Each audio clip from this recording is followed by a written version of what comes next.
Taste the Daily.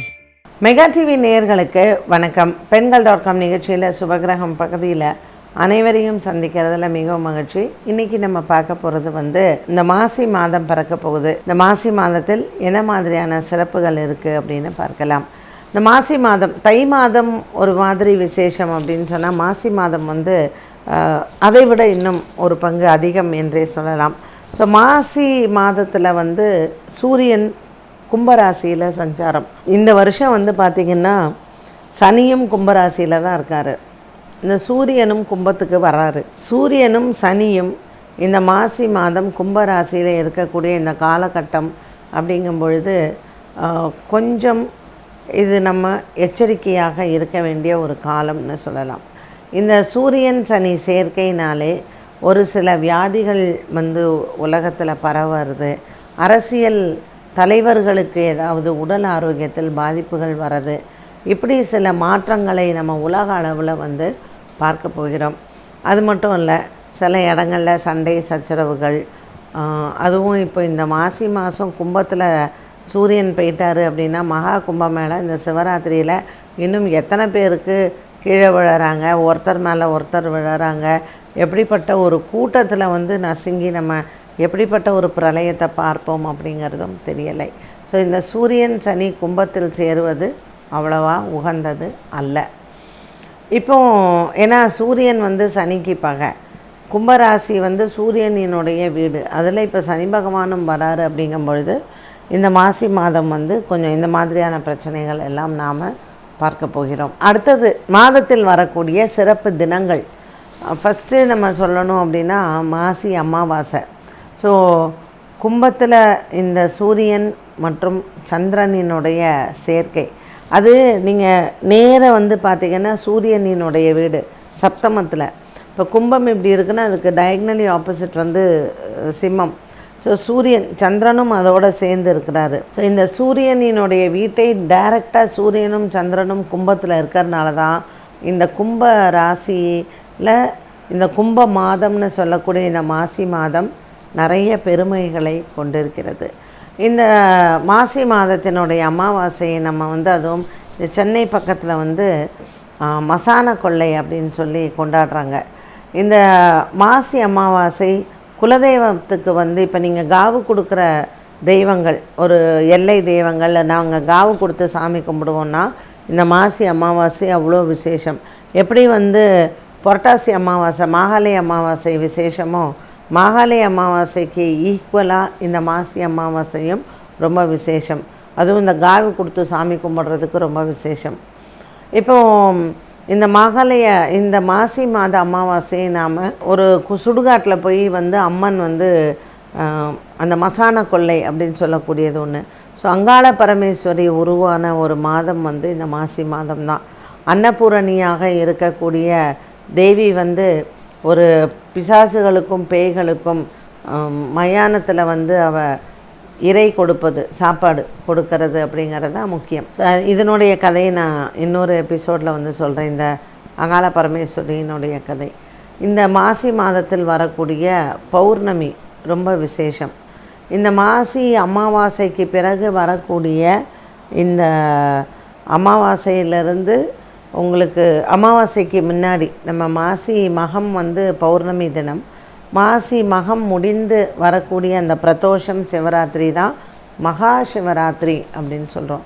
So 12 மாதங்கள், ஒவ்வொரு மாதமும் சூரியனும் சந்திரனும் ஒன்று சேருவதற்கு முன்னாடி நம்ம இந்த பிரதோஷ காலம், இந்த மாத சிவராத்திரி இதெல்லாம் வந்தாலும், இந்த மகா சிவராத்திரிங்கிறது கும்பராசியில் சூரியனும் சந்திரனும் இணையும் பொழுது தான் அந்த சிவராத்திரி. அந்த என்ன சொல்லுவோன்னா 14வது திதி, 15வது திதி தான் நமக்கு அமாவாசை ஆகிடுறது. ஸோ அந்த 14வது நாள் அந்த ஏகாதசியுமே விசேஷந்தான். ஸோ ஏகாதசி, துவாதசி, திரையோதசி, சதுர்தசி, இது எல்லாமே இந்த 4 நாளுமே ரொம்ப ஒரு விசேஷமான ஒரு நாள். இது ஏன் இந்த மகா சிவராத்திரி? அது சூரியன் கும்பராசியில் 12 ராசி இருக்குது. 12 ராசியில் இந்த கும்பத்தில் ஏன் நமக்கு அதிகமான அந்த சிவராத்திரியை நம்ம சொல்கிறோம் அப்படின்னு பார்த்திங்கன்னா, இந்த மகா சிவராத்திரிக்கு பலவிதமான புராணங்கள் சொல்கிறாங்க. ஆனால் நம்ம சயின்டிஃபிக் படி என்னென்னா, சூரியன் சந்திரன் அந்த சனியினுடைய வீட்டில் இருக்கும்போது, அந்த நேர்கோட்டில் இருக்கும் பொழுது, நம்ம அன்னைக்கு ஒரு நாள் இரவு முழுவதும் முழித்திருந்து சிவனினுடைய பாடல்களை பாடி, ரொம்ப பஜன்ஸ் எல்லாம் பாடி, ஒரு பூஜையெல்லாம் பண்ணி எனர்ஜெட்டிக்காக இருந்தோன்னா, நம்மளுடைய முதுகு அந்த தளம் இருக்கு இல்லையா, அந்த முதுகு தண்டு, அந்த எலும்பு பகுதி, நம்மளுடைய ஸ்பைனு, நம்மளை அடியிலிருந்து மேல் பகுதி வரைக்கும் அது ஸ்ட்ரென்தன் ஆகுமா. ஸோ நீங்கள் 1 இயருக்கு அது வந்து நமக்கு அந்த சார்ஜ் வந்து உடம்புல இருக்கும். அந்த மகா சிவராத்திரியான அன்றைய நாளில் நம்ம இரவு கண்முழித்து சிவன், அதனால தான் ஆடுறாங்க பாடுறாங்க. நம்ம நிறைய பேர் அதை வந்து கேலியாக சொல்கிறாங்க, என்ன மகா சிவராத்திரியில் என்ன கூத்தடிக்கிறாங்க பாடுறாங்க. அப்படி கிடையாது. அந்த இரவு நம்ம வந்து நம்மளை எனர்ஜெட்டிக்காக வைக்கணும் அப்படிங்கிறனால பஜன்ஸ் பாடுறாங்க. அது ஆடலாகவும் பாடலாகவும் இறைவனை வந்து நம்ம வழிபாடு செய்கிறோம். ஒரே இடத்துல உட்காந்து நீங்கள் எவ்வளோ நேரம் வில்வத்தாலையும் சிவனுக்கு அபிஷேகமும் நம்ம பண்ணுவோம் இல்லையா. ஸோ அந்த இரவு 12 மணியிலேருந்து அந்த விடிகாலை 3 மணி அப்படிங்கிறது ரொம்ப ரொம்ப ஒரு குரூஷியலான ஒரு டைம். ஸோ அந்த நேரத்தில் நீங்கள் கண் விழித்து கத்தி பாடி நம்ம ஆடி நம்ம நிறைய அந்த சவுண்ட்ஸ் எல்லாம் காதில் நம்ம வந்து எடுத்துக்கிட்டோம் அப்படின்னா பாடி வந்து நமக்கு நல்லா ரீசார்ஜ் ஆகுது. ஸோ மாசி மகம் அப்படிங்கிறது கடலில் நீராடி சுவாமி என்ன பண்ணுறாருனா, வருடத்தில் ஒரு நாள் அவர் வந்து கடற்கரைக்கு வந்து சமுத்திரராஜனுக்கு அவர் வந்து காட்சி அளித்து சமுத்திரராஜனுக்கு வேண்டிய வரங்களை கொடுத்து கடலில் வாழக்கூடிய அந்த உயிரினங்கள் இருக்கு இல்லையா, அது எல்லாத்துக்கும் சுவாமி அனுகிரகம் பண்ணுறார் அப்படிங்கிறது தான் மாசி மகத்தில். எல்லாரும் நீங்கள் எந்த பெருமாளையும் எடுத்துக்கோங்க, பெருமாள் கடலுக்கு போவார், பெருமாள் போயிட்டு அவர் தீர்த்தவாரி ஆறுது அப்படின்னா எல்லாருமே சேர்ந்து அந்த கடலில் வந்து குளிப்பாங்க. ஸோ மாசி மகம்ங்கிறது அவ்வளோ விசேஷம். கடல் சார்ந்த இடங்களுக்கு பூரி ஜெகநாதர் கோயில் கூட பாருங்கள், மாசி மகம் வந்து ரொம்ப விசேஷம் மாசி மாதமே.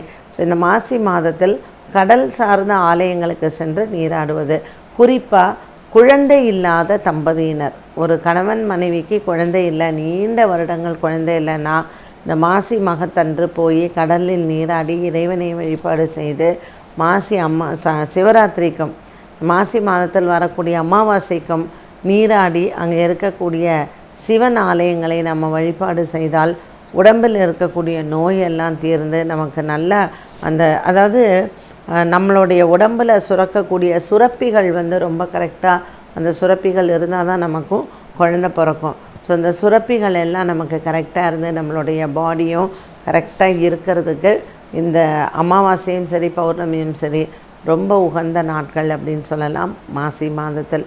ஸோ இந்த ஒரு பட்சம்னு சொல்லுவோம், இந்த 15 நாட்கள் மாசி அமாவாசை டு மாசி மகம், இந்த 15 நாட்களுமே இந்த 15 திதிகளுமே ரொம்ப ரொம்ப உகந்தது மாசி மாதத்தில். அதே மாதிரி மாசி மாதம் முடிந்து அந்த பங்குனி மாதம் ஆரம்பிக்கிறது இல்லையா, மாசியும் பங்குனியும் கூடக்கூடிய அந்த காலம், அதை வந்து நம்ம என்ன சொல்கிறோம், காரடையான் நோன்புன்னு சொல்கிறோம், சாவித்திரி நோன்புன்னு சொல்கிறோம். ஸோ மாசி மாதத்தில் பெண்கள் வந்து தன்னுடைய இந்த சரடு, அதாவது அவங்களினுடைய திருமாங்கல்ய சரடை மாற்றிக்கொண்டால் மாசி சரடு பாசி படரும் அப்படின்னுவாங்க. ஸோ இந்த சரடையும் நம்ம பெண்கள் வந்து திருமாங்கல்ய சரடை மாற்றிக்கொண்டால் அவங்களுக்கு கணவனுக்கு வந்து ஆயுள் பாகம் நீடிக்கும், அவங்களுக்கு அந்த திருமங்கல்ய அந்த சுமங்கலி யோகம் வந்து அதிகரிக்கும் அப்படிங்கிறது தான். ஸோ இந்த மாதிரியான இந்த மாசி மாதத்தில் பல வகையான நன்மைகள் தரக்கூடிய ஒரு மாதமாக அமைகிறது. ஸோ மாசி அமாவாசை மற்றும் மாசி பௌர்ணமியை மிஸ் பண்ணாதீங்க. அதே போல் நமக்கு வரக்கூடிய இந்த காரடையான் நோன்பு, இந்த சாவித்திரி நோன்பையும் நாம் மிஸ் பண்ணக்கூடாது. மற்றபடி இந்த மாசி மாதத்தில் வரக்கூடிய ஏகாதேசி, சஷ்டி, இது எல்லாமே வந்து விசேஷ நாட்கள் தான். விரதம் இருந்து அதற்கான பலன்களையும் நாம் பெறலாம். மாசி அமாவாசை மறக்காமல் உங்களுடைய குலதெய்வத்தை சென்று நீங்கள் வணங்கி வருவது இன்னும் சிறப்பு. என்ன நேயர்களே, இன்றைய பெண்கள்.com நிகழ்ச்சியில் சுபகிரகம் பகுதியில் மாசி மாதத்தினுடைய சிறப்புகளை பார்த்தோம். மீண்டும் சந்திக்கும் வரை நன்றி, வணக்கம்.